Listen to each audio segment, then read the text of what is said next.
Hi, this is Mr. Modeler Paul with a quick update on my STURMTIGER, the rifle kit number 5035, and I'm ready for primer now, and all the other bits are actually in the spray booth, and I could show you them, but the point is they're all sticking on sticks in foam, so they just pull them out and spray them.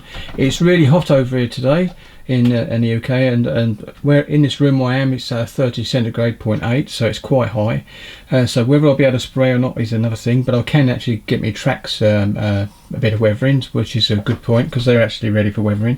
So anyway, just show you what I've done. I've actually got all the fenders on because basically I've worked out you can get the tracks on underneath with no problem. So as you can see, I've got the crane built, it actually still moves, and there you go.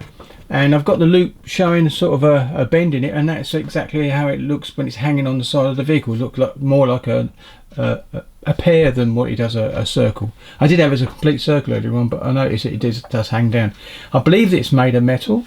It could be leather, I suppose, but what I can see, it looks more like metal, and obviously it will still hold shape like that. It's very thin metal, but very strong, obviously. Anyway, so I use lead to actually do the cable. And next time I'm going to go with fishing line. That's what I'm going to do on my next version of this with the full interior.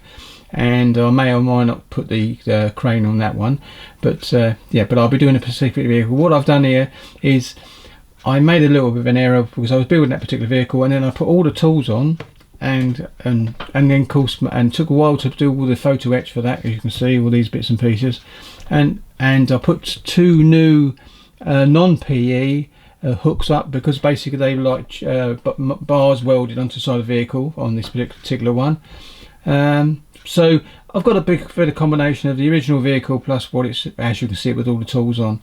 And I'm not going to put the tracks on the back at all on this one. I will do that on the next one, because obviously if it's got them. I have seen one with tools on the back, hooked on the back, the tracks. So it could be there, if it depends on the one I build. But this one's going to be plainly simple as the one I was talking about with the tools on, and no damage, because this is when they basically was given the vehicle, and then obviously it got damaged later on. So mine's going to be pretty mint condition. It's going to be a bit dusty and a bit chipped here and there, but not too much. So there you go. I've got my paper roll made up, ready to slot into the barrel again. I did have it in earlier on, but I thought I'd do this.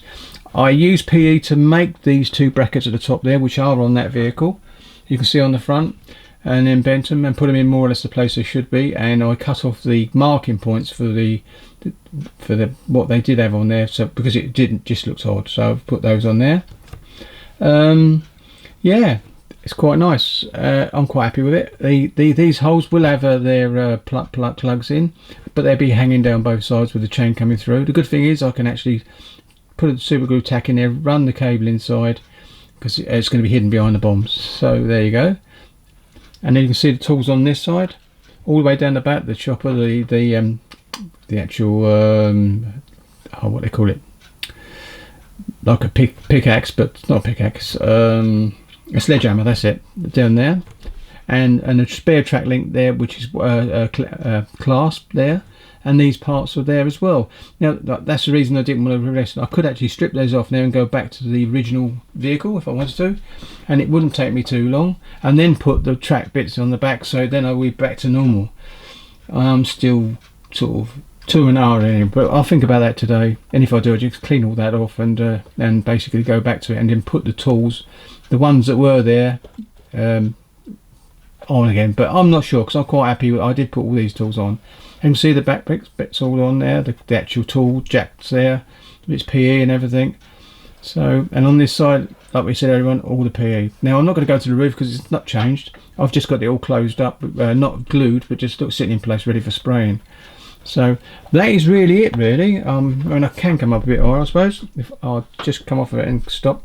No, I won't. I'm just going to leave it basic as we are here. So you can see that's exactly as I've got it now ready for spraying. So thank you very much for watching, and thank you for all the subscribers and any new ones. And goodbye from a really hot workbench. I'll catch you later. Happy modelling.